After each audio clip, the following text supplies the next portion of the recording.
Gauteng Finance and Economic Development MEC Lebogang Maile says the ongoing tension between some community members across the province and foreign nationals owning spaza shops will harm the economy. Maile was briefing the media in Sandton a short while ago.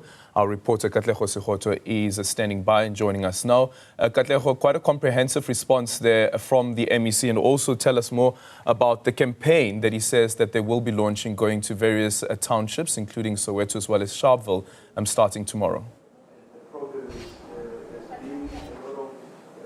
Certainly, Aldrin, we've heard from MEC Lebogang Maile details of why there have been challenges to begin with in terms of local businesses or spaza shops being able to run in the townships, and, really outlining that big retailers often take priority, this leaving, local entrepreneurs stranded in being able to establish their businesses, but also from a manufacturing and development perspective in terms of products bought in the townships, not many of them being developed within the townships, and they come from outside into the spaces. So we have heard from the MEC a number of interventions going forward. In firstly, just taking a look at what is the cause behind the deaths of the 6 children, as we've seen in Naledi, and some of the other incidents in which, people were really hurt from consuming foods from spaza shops, allegedly mostly owned by foreign nationals,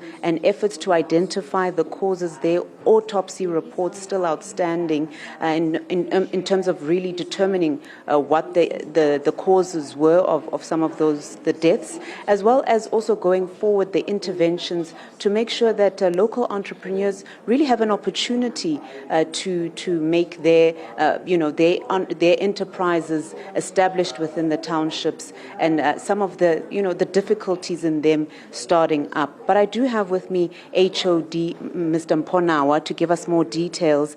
Mr. Nawa, if you can just take us briefly through what we've just heard.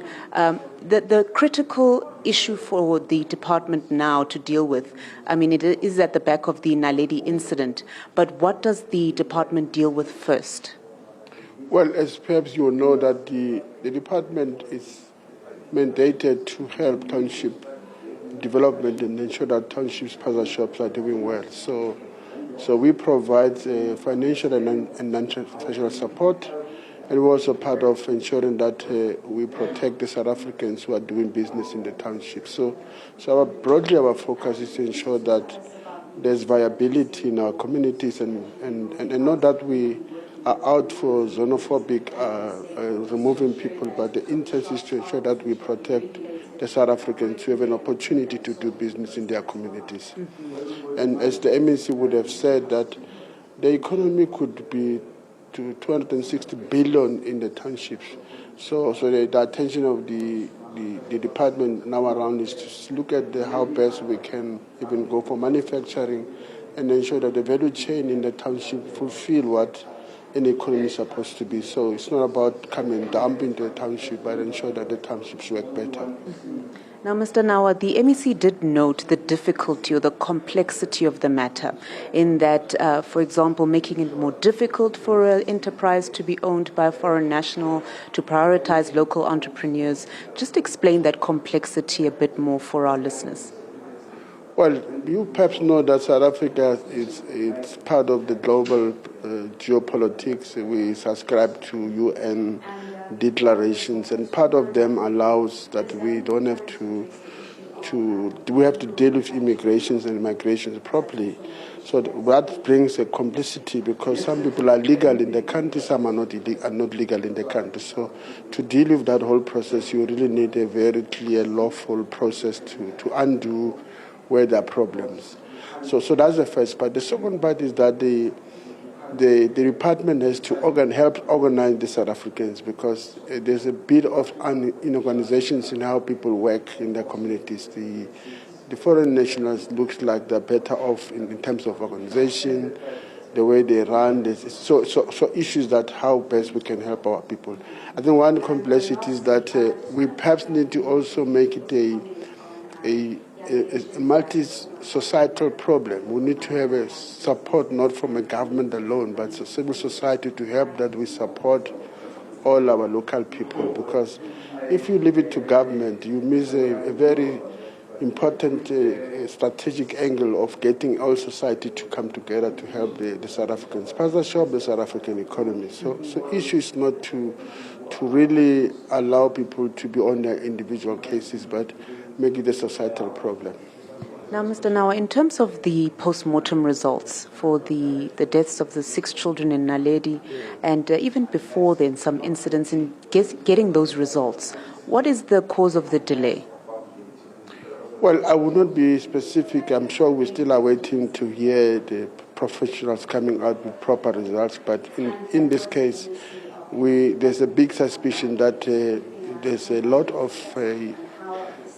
access to alipirine, which is something that is an illegal substance to be utilized in our community. So the MEC has called, and I think as all government, we call upon our communities to not use that substance, because if people have access to it, in particular children, it's likely to affect them very badly. So I think the call is to see to it that we undo it. However, it's not only something that could be attached to foreign nationals. Even now, those mummies who sell in the street, we need to be very hygienic in how we deal with the food substances.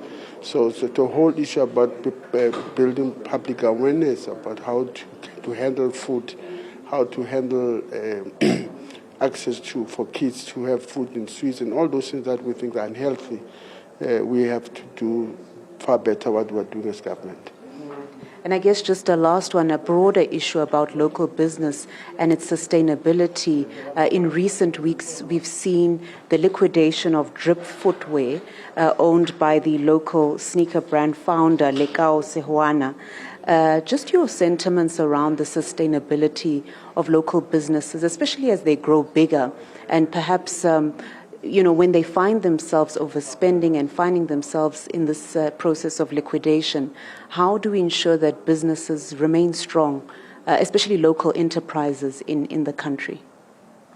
Well, as we said, that it's also a responsibility of government and broadly society to protect each other. It's just very unfortunate that when people are about to grow and then you hear later that they're liquidated, it's really embarrassing for us as a people, because in one sense we shout, let's support each other, let's see how best we can legally, financially and non-financial support. But midway we get our people getting out of the business because of how they handle it. We do think it's important to model our people, support them. If you grow, don't also go to other things that are not necessary for your business. Invest in your business, make sure that it works, and that helps us to get our people rising up. But if it's about them going for more other things that are not related to their business and spend money on things that we think are luxury and they have nothing to do with their business, it's unfortunate. And I think we should get embarrassed, all of us, that our people, those who are about to make it, they end up being liquidated. It's really embarrassing. Thank you so much. Thank you. Aldrin, you've heard it there from the HOD in the department, Mr. Mponawa, just explaining the complexity of this matter, and that it's not an easy one, not simply, chucking people out of their shops or making it extremely difficult for people to obtain enterprises, because as the MEC had noted during his briefing, that in one case they had met a Bangladeshi citizen who actually had become a citizen of the country through naturalization. And so in those cases, what does the department do? Certainly a very complex issue all round, but one that the department has noted needs urgent attention. Thank you so much for that, Katleho Sekhotho. They're joining us in Sandton, from Sandton, where the MEC for Economic Development just gave an update with regards to their own investigations in relation to what's happening in the local townships. And of course, a story that broke sometime last week, the liquidation of Drip Footwear. You'd remember that the MEC for Economic Development had also appealed to the Reserve Bank, and this is after the Reserve Bank seized around 3.5 million rand of Drip's funds to say release those funds so that the business can be sustainable.